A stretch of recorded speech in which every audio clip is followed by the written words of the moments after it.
রান্নাঘরে সবাইকে জানাই স্বাগত। আজকে আমি রান্না করব ঘিয়ে ভাজা পটল আলু তরকারি। সেই জন্য লাগছে আমার পটল। আমি 250 গ্রাম পটলকে এইভাবে কেটে নিয়েছি। লাগছে আমার আলু। আমি এখানে 250 গ্রাম আলু নিয়েছি। আলুকে পরিষ্কার করে কেটে এইভাবে টুকরো করে নিয়েছি। লাগছে ঘি লাগছে, হলুদ গুঁড়ো, কাঁচা জিরে ধনের গুঁড়ো, পেঁয়াজ বাটা, আদা রসুন বাটা, কাঁচা লঙ্কা বাটা, স্বাদ মতো নুন, চিনি, ছোট এলাচ, আর লাগছে সাদা তেল।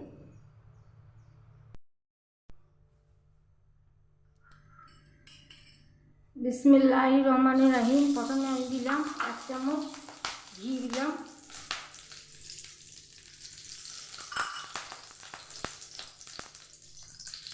দিয়ে দিচ্ছি কেটে রাখা আলু,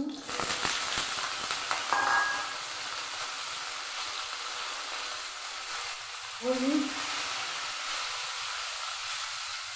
লবণ,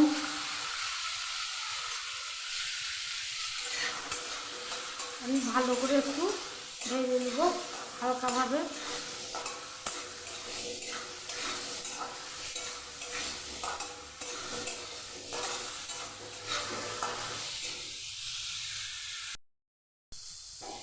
এবার আমার আলুটা ভাজা হয়ে গেছে।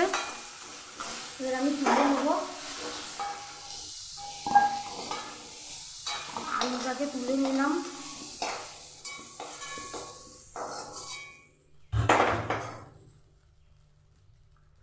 এর মধ্যে দেবো আর একটু ঘি। আমি পটলটাকে নুন হলুদ মাখিয়ে রেখেছি, এবার দিয়ে দেবো।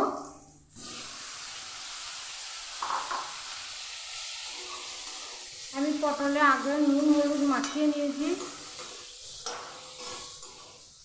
এবার পটলটাকেও ভেজে নেব হালকা করে।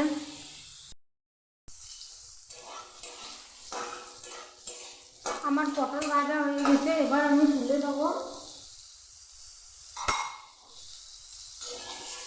পটলটাকে তুলে নিচ্ছি।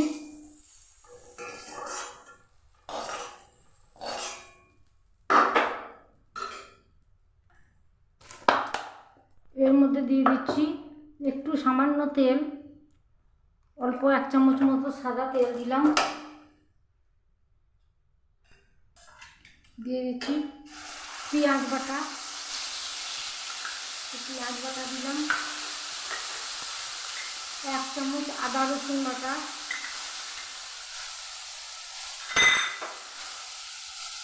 কাঁচা লঙ্কা বাটা। ঝালটা যে যেমন খাবেন সেরকমই দিবেন। দিচ্ছি সামান্য একটু হলুদ,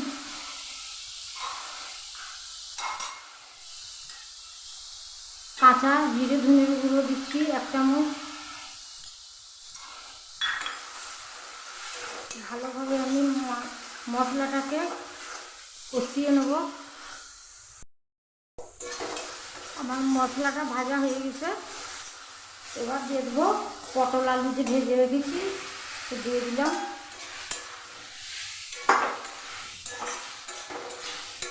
ভালোভাবে একটু মশলার সঙ্গে পটল আলুকে হালকাভাবে ভেজে নিচ্ছি।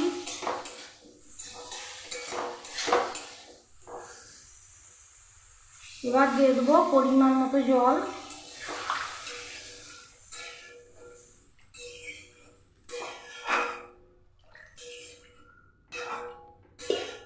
পরিমাণ মতো জল দিলাম। এবার ঢেকে সেদ্ধ করা পর্যন্ত অপেক্ষা করব।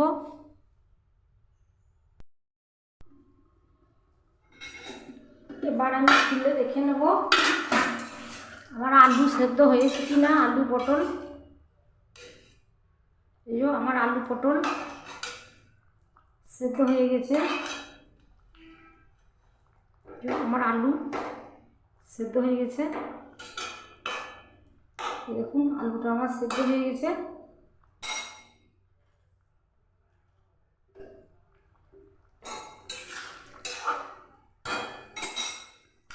এবার দিয়ে দেবো একটু পরিমাণের চিনি, ব্যালেন্সটা ভালো হবে। দিয়ে দিচ্ছি ছোট এলাচ, ছোটো এলাচ দিয়ে দিলাম। আমার রান্নাটা যদি ভালো লেগে থাকে, এখনও পর্যন্ত যারা আমার চ্যানেলটিকে সাবস্ক্রাইব করেননি, প্লিজ একবার সাবস্ক্রাইব করবেন আর আমার মতো একবার রান্না করে দেখবেন। পটল আলু, ঘিয়ে ভাজা পটল আলু কেমন হয়েছে আমাকে কমেন্ট করে জানাবেন। এবার দিয়ে দেবো হাফ চা চামচ গাওয়া ঘি। গাওয়া ঘি দিয়ে দিলাম। আমি কিছুক্ষণ ঢেকে রেখে দেবো। আমার তৈরি একদম স্বাদে গন্ধে ভরপুর পটল আলু তরকারি। এটা আপনারা ভাত, রুটি, পরোটা দিয়ে খেতে পারবেন, গরম ভাতের সঙ্গেও খেতে পারবেন। আমি যেভাবে বানিয়েছি একবার বাড়িতে এইভাবে বানান, বানিয়ে সবাইকে খাওয়ান, দেখবেন সবাই আপনার রান্নার প্রশংসা করবে।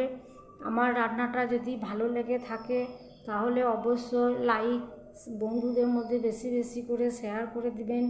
আর এখনও পর্যন্ত যারা আমার চ্যানেলটিকে সাবস্ক্রাইব করেননি, সাবস্ক্রাইব করবেন, আমার পাশে থাকবেন। ভালো থাকুন, সুস্থ থাকুন, আমার জন্য দোয়া করবেন। আজকের মতো আসি, আবার দেখা হবে আগামী একটা নতুন রান্না নিয়ে হাজির হয়ে যাব। রূপার রান্নাঘরের সঙ্গে থাকুন, সুস্থ থাকুন। আল্লাহ হাফেজ।